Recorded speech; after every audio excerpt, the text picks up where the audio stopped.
ان میں سے ہم نے 35 سے زیارت رسول پڑھی۔ سرکار دو عالم صلی اللہ علیہ وسلم کی حیات صحابہ کرام علیہم رضوان علیہ السلام سے ملاقات کرتے اور آپ کی زیارت کرتے تھے۔ تو زندگی میں زیارت کرنا بھی صحابہ سے ثابت۔ آواز تھوڑی کم کر سکتے۔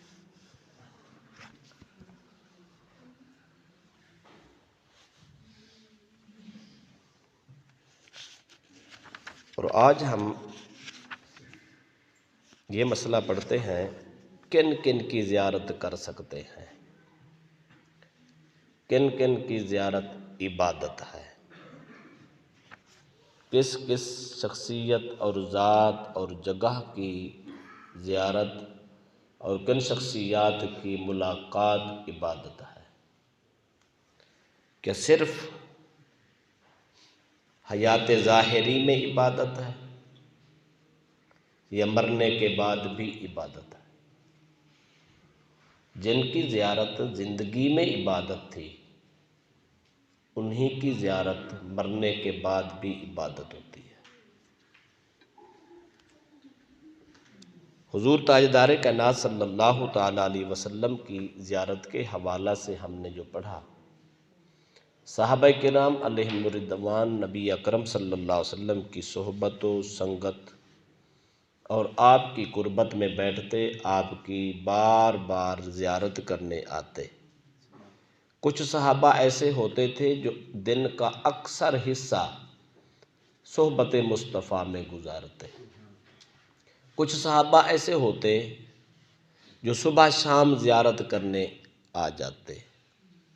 کچھ صحابہ ایسے ہوتے ان کو جب بھی وقت ملتا، دن ہے رات ہے، جب بھی فرصت ملی کام کاج سے فارغ ہوئے تو در رسول پہ حاضر ہو جاتے۔ یہ تو حیات ظاہری ہے۔ اور ظاہری حیات میں آپ کی زندگی مبارک میں آپ کی زیارت عبادت تھی، اور اتنی بڑی عبادت اس کائنات میں اور کوئی نہیں ہے۔ کیوں؟ اس لیے کہ ساری کائنات کی عبادتیں صرف اجر اور ثواب دیتی ہیں، مصطفیٰ کی عبادت اور مصطفیٰ کی زیارت ایک ایسی عبادت ہے انسان کو اتنا اونچا کر دیتی ہے کہ انسان کو صحابی بنا دیتی ہے۔ تو یہ تو ظاہری زندگی تھی۔ اب سرکار دو عالم صلی اللہ علیہ وسلم کی قبر مبارک کی جو زیارت ہے وہ بھی ایک حقیقت ہے اور حق ہے، اور اس کو نبی اکرم صلی اللہ علیہ وسلم نے سعادت اور خوش بختی کا ذریعہ ہی بیان کیا ہے۔ بلکہ تاجدار کائنات صلی اللہ علیہ وسلم نے یہاں تک بھی فرمایا، جو آدمی حج کرنے آئے اور میری زیارت کرنے نہ آئے تو اس شخص نے میرے ساتھ جفا کیا، اس شخص نے میرے ساتھ زیادتی کی، اس نے مجھے تکلیف دی کہ اپنے پیغمبر کو چھوڑ کے امتی واپس چلا جائے اور ملاقات کرنے بھی نہ آئے۔ یہ تکلیف ہے۔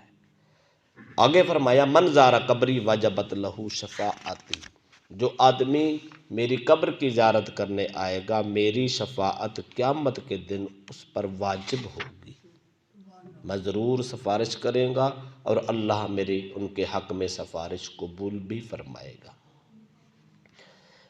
ایک سے دو مثالیں میں آپ کو صحابہ کرام علیہم رضوان کی پیش کر دیتا ہوں کہ ان کا طریقہ کار زندگی کیا تھا، کہ وہ بھی سرکار دو علیہ وسلم کے وصال کے بعد کیا آپ کو ملنا چھوڑ گئے تھے؟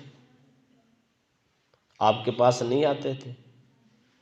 اگر آتے تو کس انداز میں آتے تھے؟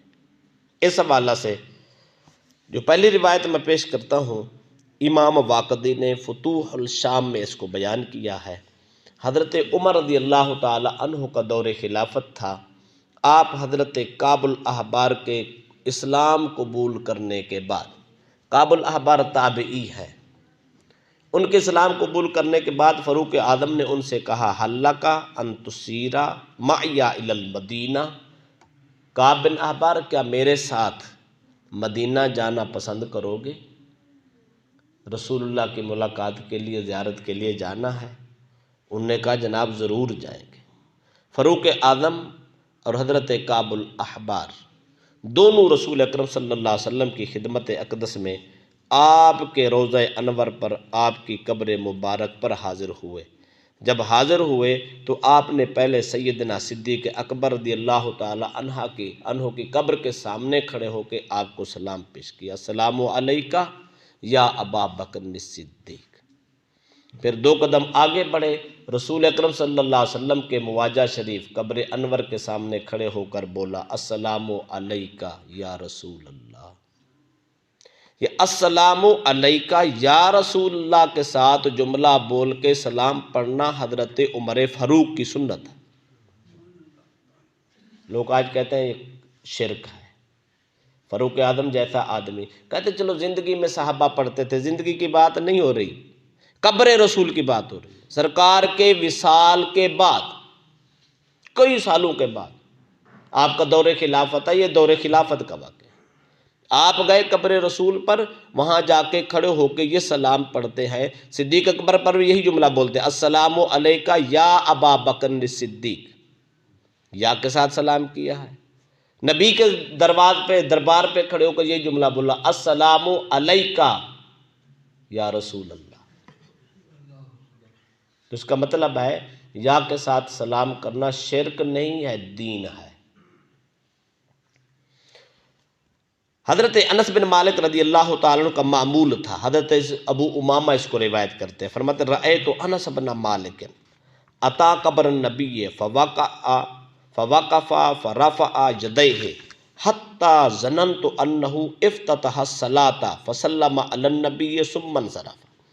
ابو امامہ فرماتے ہیں ہم نے حضرت انس بن مالک جیسے صحابی رسول کو دیکھا، یہ سرکار دو علیہ وسلم کی قبر انور پر جاتے، فوقف جا کے قبر پہ ٹھہر جاتے، گزر نہیں جاتے تھے گئے سلام کیا گزر گئے، نہیں، فوقف قبر پہ رکتے، فرفع یدیہ دونوں ہاتھ اٹھاتے، حتی ظننت انہ افتتح الصلاۃ اتنے ہاتھ اٹھاتے ہم یوں گمان کرتے کہ شاید نماز کی نیت کر رہے ہیں، اتنے اونچے ہاتھ اٹھا کر یہ اللہ کے نبی کی بارگاہ میں فسلم علی النبی، یہ سرکار کو سلام پیش کرتے۔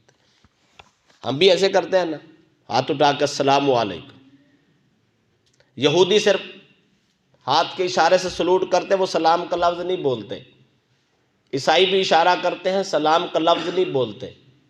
ہمیں حکم ہے کہ یہود و نصارہ کی مشابہت اختیار نہیں کرنی، ان سے ہٹ کے کام کرنا ہے۔ ہٹ کے کام کیسے کرنا ہے؟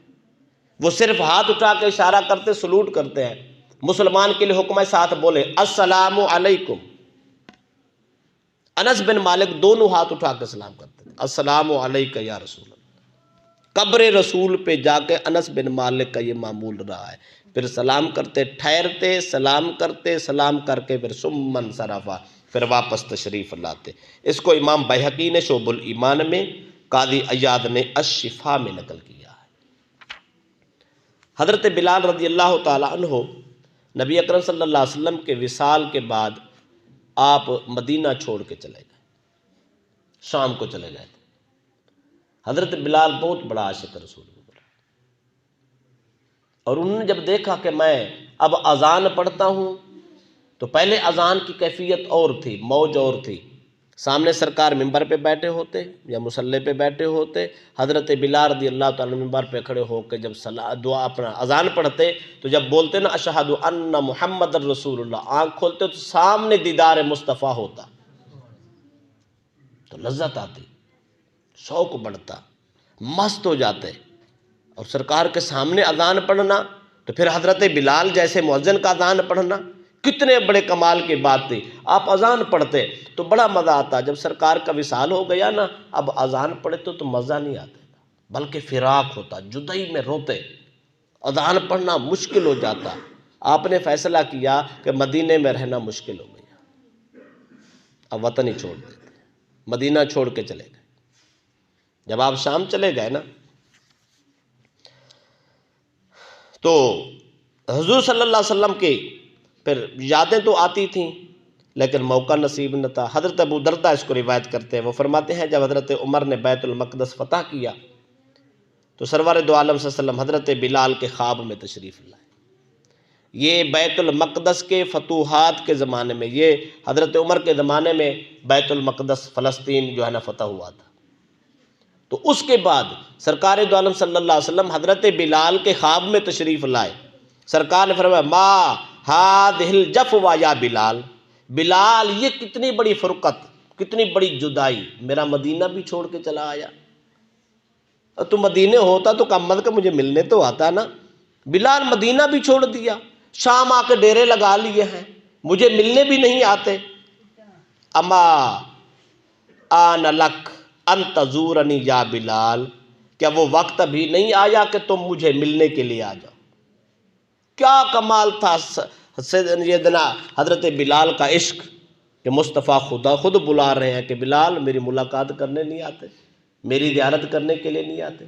یہ کب کا واقعہ ہے؟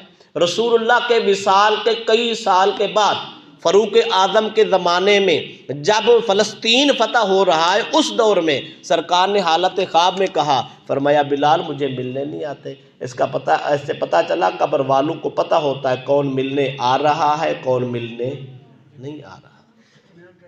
قبر والے کو اختیار ہوتا ہے، اگر وہ چاہیں تو کسی کو ملنے چلے جائیں، اس کی زیارت میں چلے جائیں، ان کے خیال میں چلے جائیں، ان کو کچھ پیغام دے تو وہ دے سکتے ہیں۔ کتنے لوگ ہیں جو اپنے زندوں کو پیغام دینے کے لیے آتے ہیں، کتنے لوگ ہیں جو اپنے اہل خانہ کو ملنے کے لیے آتے ہیں، کتنے لوگ ہیں جو خواب میں آ کے کئی باتیں بتا کے چلے جاتے ہیں۔ رسول اکرم صلی اللہ علیہ وسلم تو مختار تھے نا، اللہ پاک نے آپ کو یہ شان دی تھی، جب چاہیں جس وقت چاہیں جہاں چاہیں جس کے ہاں چاہیں جا سکتے ہیں۔ کسی کے بیداری کے عالم میں جانا چاہیں تو آپ جا سکتے ہیں، خواب میں جانا چاہیں تب بھی جا سکتے ہیں۔ کتنے خوش نصیبوں کو سرکار نے اپنی زیارت کرائی ہے۔ امام جلال الدین سیوطی کو 70 بار زیارت مصطفیٰ نے کرائی ہے۔ محدث دہلوی حضرت عبد الرحیم کو سرکار نے زیارت کروائی ہے۔ عبد الرحمن جامی کو مصطفیٰ نے زیارت کروائی ہے۔ نہ جانے کتنے کتنے لوگوں کو مصطفیٰ آج بھی اپنی زیارت سے نواز رہے ہیں۔ تو حضرت بلال کے خواب میں جاتے ہیں، فرماتے ہیں بلال اتنی فرقت، اتنی جدائی، اتنی دوری، اتنا فراق، مدینہ بھی چھوڑ کے چلے گئے، اب وقت نہیں آیا کہ محمد عربی کو ملنے کے لیے بھی آ جاتے۔ جب یہ پیغام پہنچا نا تو حضرت بلال کی آنکھوں میں آنسو اتر آئے، حالت خواب میں رو پڑے۔ حضور کے اس فرمان کو سمجھا کہ مجھے تو مدینے کا بلاوا آ گیا۔ حضرت بلال نے شام سے رخت سفر باندھا، تیاری کی اور خرامناد کرنا شروع کر دیا۔ روضہ رسول کی طرف حاضری دینے کے لیے بے چین ہو کر فراق کی حالت میں روتے ہوئے چہرے کو نبی اکرم صلی اللہ علیہ وسلم کے فراق میں بڑے عجیب حالت میں آئے۔ جب در رسول پہ آئے، قبر مصطفیٰ پہ آئے تو اپنا چہرہ سرکار کی قبر کے ساتھ مس کرتے تھے، ملتے تھے۔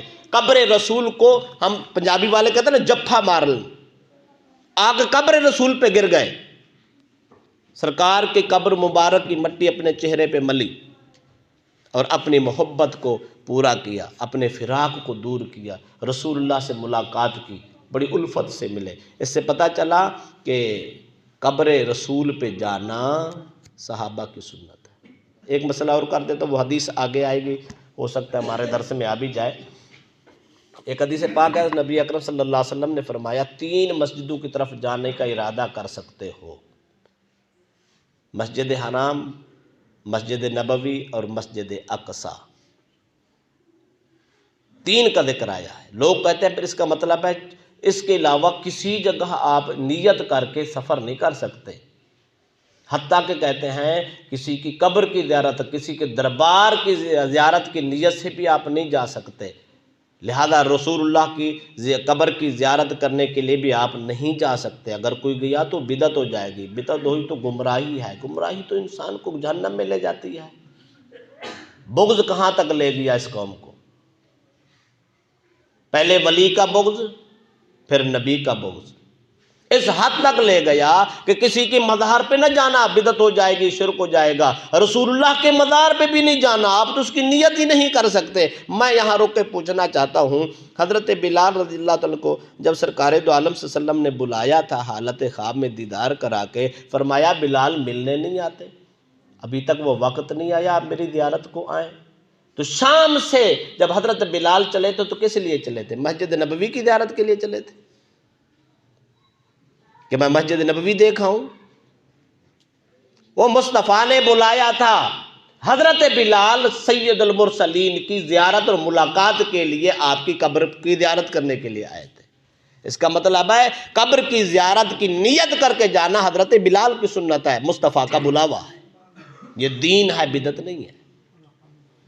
آپ کہیں گے کہ اس کا کوئی حوالہ ہمیں ملنا چاہیے۔ امام سبکی نے شفاء السقام میں فی زیارت خیر الانام، یہ کتاب کا نام ہے، اس میں اس بات کو نقل کیا ہے۔ امام ابن حجر مکی نے الجوہر المنظم میں نقل کیا ہے، ابن عساکر تاریخ مدینہ دمشق میں نقل کیا ہے، امام شوکانی نیل الاوطار میں، یہ سارے محدثین اس بات کو نقل کر اس کی تصدیق کی ہے۔ مصطفیٰ کی زیارت بھی حق تھی، بلال کا آنا بھی حق تھا۔ قبر کی زیارت کی نیت سے وہ چل کے آئے مصطفیٰ کی قبر سے چپٹ کر رو رو کے مصطفیٰ کی ملاقات کی ہے۔ حضرت ابو ایوب انصاری رضی اللہ عنہ کا عمل دیکھیں، اس کو امام احمد بن حنبل بہت بڑا محدث ہے، انہوں نے لکھا ہے اپنی کتاب مسند احمد میں، امام حاکم نے المستدرک میں، امام طبرانی نے المعجم الکبیر میں یہ حدیث نقل کی ہے۔ حدیث کے الفاظ یہ ہے، حضرت داؤد بن صالح اس کے راوی ہیں، ایک دن خلیفہ وقت مروان بن حکم یہ روضہ رسول پہ حاضر ہوا، اس نے دیکھا ایک جوان ہے قبر رسول سے چمٹا ہوا ہے اور رو رہا ہے، اپنی گالیں محمد عربی کی قبر کی مٹی سے رگڑ رہا ہے۔ چونکہ وقت کا بادشاہ تھا، خلیفہ تھا، اس نے بڑی سختی سے کہا تو کون ہے، کیا کر رہا ہے، تجھے پتہ نہیں ہے یہ قبر ہے؟ پھر غور کر کے دیکھا، دیکھو تو سی بندہ کون ہے، جب دیکھا تو حضرت ابو ایوب انصاری تھے۔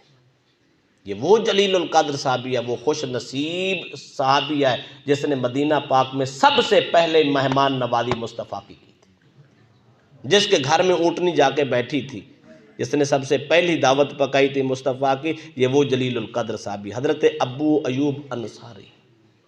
مروان نے جب دیکھا نا یہ تو ابو ایوب انصاری ہیں، صحابی رسول ہیں، پوچھنے لگا کیا کر رہے ہو؟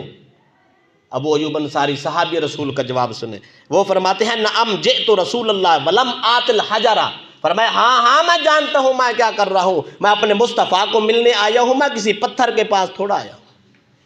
آپ نے فرمایا قبر کو پتھر سمجھنے والوں، قبر کو مٹی کی ڈھیری سمجھنے والوں، قبر کو مٹی کا ڈھیر سمجھنے والوں، اور یہ کہنے والوں قبر سے کچھ نہیں ملتا، سنو میں صحابی رسول ہوں، میں قبر پہ نہیں آیا، میں تو خود اپنے مصطفیٰ کو ملنے کے لیے آیا ہوں۔ اس کا مطلب یہ ہوا قبر پہ جانا صرف قبر پہ جانا نہیں ہے، قبر والے سے ملنے کے مترادف ہے، یہ اس سے ملاقات کے مترادف ہے، یہ اس کی زیارت کے مترادف ہے۔ لہذا جو قبر رسول پہ جائے اس کی خوش بختی ہے یہ کہ وہ قبر نہیں دیکھنے جا رہا، وہ محمد مصطفیٰ کی زیارت کرنے جا رہا۔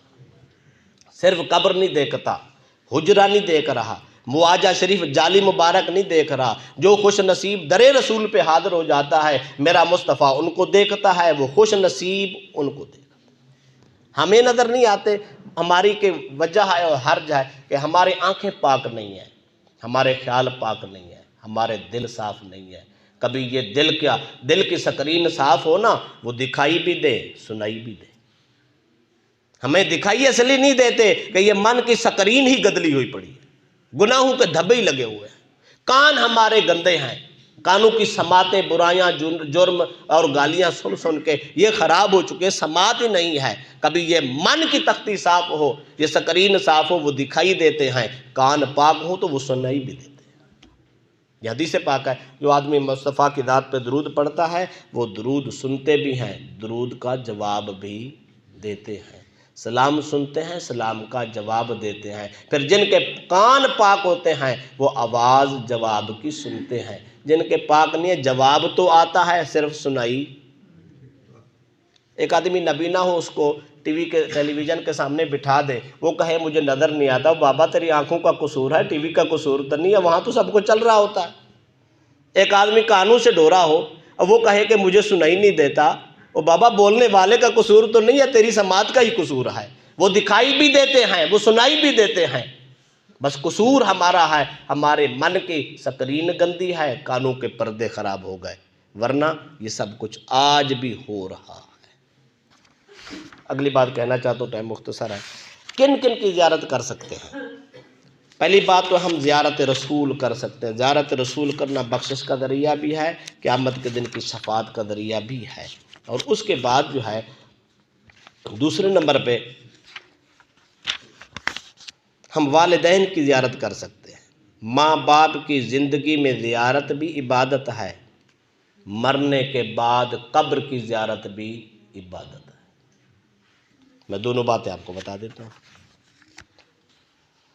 نبی اکرم صلی اللہ علیہ وسلم نے فرمایا ہے، یہ حدیث آپ سنتے رہے تو میں عربی عبارت کے ساتھ آپ کو پڑھ کے بتاتا ہوں۔ امام بہقی نے شعب الایمان میں، امام سیوطی نے در المنصور تفسیر کی کتاب میں حدیث نقل کی ہے، ما من والد بار ینظر الی والدیہ نظرۃ رحمت، جو اولاد اپنے ماں باپ کو نظر محبت سے، نظر شفقت و رحمت سے دیکھے، غصے سے نہیں۔ ماں باپ کو غصے سے دیکھو تو گناہ ہوتا ہے، اگر محبت سے دیکھیں تو ثواب ہوتا ہے۔ کتنا ثواب ہوتا ہے؟ الا کتب اللہ بکل نظرۃ حجۃ مبرورۃ، ہر نظر کے بدلے اللہ ایک مقبول مبرور حج کا ثواب عطا کرتا ہے۔ قالوا، صحابہ نے عرض کی، وَإِن نَظَرَ كُلَّ يَوْمٍ 100 مرہ، یا رسول اللہ اگر کوئی آدمی 100 بار بھی دیکھے پھر بھی اس کو ہر بار ثواب حج ہے؟ سرکار نے فرمایا نعم اللہ اکبر و اطیب، فرمایا میرے غلاموں اللہ بڑی نعمتوں والا ہے، بہت بڑا ہے، اس کے خزانوں میں کمی۔ تم جتنی بار دیکھتے جاؤ گے وہ حج مقبول کا ثواب۔ اچھا یہ تو ہو گیا زندہ۔ کوئی کہہ سکتا ہے نہیں وہ زندہ کی بات ہے، بھائی زندہ کی بات ہے، آپ قبروں پہ کیا لینے جاتے ہو؟ تو زندگی میں ان کو دیکھے تو پھر ثواب ملتا ہے نا، مردوں کی تو بات ہی نہیں ہے، میں مردوں کی بھی بتا دیتا ہوں۔ حدیث کی کتاب امام طبرانی نے المعجم الاوسط میں، امام بہقی نے شعب الایمان میں، امام سیوطی نے الدر المنصور میں، ان 3 کتابوں میں یہ حدیث موجود ہے۔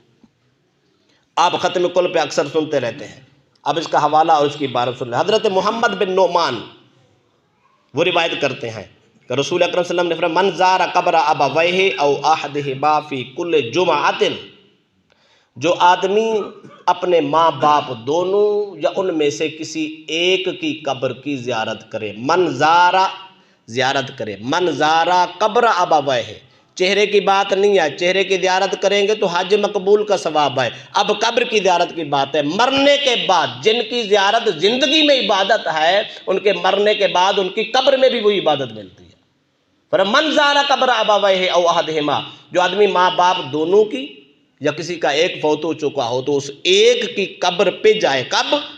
فی کل جمعۃ، ہر جمعے والے دن، غفر لہ وکتب برا، اللہ اس انسان کی بخشش کا بھی اعلان کر دیتا ہے، گناہوں سے بھی معافی کر دیتا ہے۔ کتنا بڑا گناہگار کیوں نہیں ہے، ماں باپ کی قبر کی ڈھیری کو دیکھ کے آئے، ماں باپ کی قبر کی مٹی کو دیکھنے سے خدا بخشش کا اعلان کر دیتا ہے۔ میں پوچھنا چاہتا ہوں قبر والدین پہ جانے والا، اچھا یہ اس میں کوئی ایک حرف بھی ایسا نہیں ہے اس حدیث کا جس میں یہ لکھا ہو اگر تیرے ماں باپ ولی ہوں تو تب یہ ثواب ملے گا؟ ماں باپ ولی ہوں، تہجد گزار ہوں، بہت بڑے پارسا ہوں اور ان پر ولایت کا جو ہے نا مہر لگی ہوئی ہے، زمانہ اس کو ولی کہتا ہو، کوئی شرط نہیں ہے، ہر ماں باپ اپنی اولاد کے لیے ولی ہوتا ہے، بے شک وہ گناہگار کیوں نہیں ہے، اس کا عمل ہے وہ جانے، اس کا خدا جانے، اس نے خود جواب دینا ہے، لیکن ماں باپ اپنی اولاد کے لیے ولی کا درجہ رکھتا ہے، اس کی قبر پہ جانے سے، قبر کی مٹی اور ڈھیری کو دیکھنے سے خدا گناہوں کی معافی عطا کر دیتا، کتب برن، اللہ فرماتا ہے یہ تو نیک ہو چکا ہے، نیکوں میں نام لکھا۔ ہر جمعے جو آدمی ماں باپ کی قبر پہ جائے اس کو تو ثواب ملتا ہے، کوئی داتا علی حجویری جیسے آدمی کی قبر پہ جائے تو اس کو ثواب نہیں ملتا۔ وہاں کیوں بدعت ہو جاتی ہے کہ تاجدار ڈھوڈا شریف کی قبر پہ جائے تو وہاں کیوں گناہ ہو جاتا ہے، کوئی نصیب علی کے دربار پہ جائے تو کیوں گناہ ہو جاتا ہے، کوئی گنجہ شکر کے دربار پہ جائے تو لوگ بدعت کے فتوے کیوں لگاتے ہیں، کوئی بابا معین الدین چشتی اجمیری کے عرس پہ جائے تو لوگ شرک کے فتوے کیوں لگاتے ہیں، کیا انہوں نے حدیث نہیں پڑھی؟ اور گناہگار ماں باپ کی قبر پہ جائیں تو خدا تیرے گناہ معاف کر دیتا ہے. خدا کا بندہ اللہ کے مقبول ولی کے مزار پہ جائے تو خدا تیرے گناہ معاف نہیں کرتا. ولیوں کے مزارات پہ جانے سے گناہ معاف ہوتے ہیں. بخشش کے یہ نہ بدعت ہے، نہ شرک ہے، نہ منع ہے، بلکہ حکم ہے زیارت کیا کرو. اہل سنت پہ رب کا یہ کرم ہے، ہمارا ٹوٹل عقیدہ اور ہمارے ٹوٹل جو انداز زندگی ہے قرآن اور حدیث کے مطابق. یہ الگ بات ہے کہ پڑھا نہیں جاتا، پڑھایا نہیں جاتا، سمجھا نہیں جاتا، سمجھایا نہیں جاتا، لوگ سنیں نہ یا سننے کے لیے تیار نہ ہوں تو کہیں کہ پتہ نہیں ہے یا نہیں ہے. ایسا مسئلہ نہیں ہے. اللہ کے فضل سے ہر بات موجود ہے، یا قرآن میں موجود ہے، یا حدیث میں موجود ہے، یا صحابہ کی زندگی میں موجود ہے، یا تابعین کی زندگی میں موجود ہے. ہمارے پیچھے 14 صدیوں تک پیچھے دیکھیں، کسی کے پیچھے امام کھڑا ہے، کسی کے پیچھے ولی کھڑا ہے، کسی کے پیچھے قطب کھڑا ہے، کسی کے پیچھے تابعی کھڑا ہے، کسی عمل کے پیچھے صحابی کھڑا ہے، کسی کے پیچھے اللہ کا نبی کھڑا ہے، کسی کے پیچھے اللہ کا قرآن کھڑا ہے. ہم اس کے مطابق عمل کرتے ہیں. اللہ کا فضل ہے. لہذا جو لوگ یہ ہر وقت ہر بات پہ شرک کے فتوے لگاتے ہیں، بدعت کے فتوے لگاتے ہیں، ان پڑھ ہیں یا دین سے واقف نہیں ہیں یا عداوت کی وجہ سے وہ بیان نہیں کرتے، صرف بدعت کے فتوے لگا کر لوگوں کو گمراہ کرنے کا ٹھیکہ لیا ہوا ہے. یاد رکھ لے کوئی بدعت نہیں ہے. بدعت ہر وہ کام ہے جس میں دین میں خرابی پیدا ہو رہی ہے، رسول اللہ کی سنت چھوٹ رہی ہو. زندگی باقی تو اگلا حصہ پھر شروع کریں گے. ایک تو رسول اللہ کی زندگی میں اور بعد وفات زیارت عبادت ہے، اس کے بعد ماں باپ کی زیارت عبادت.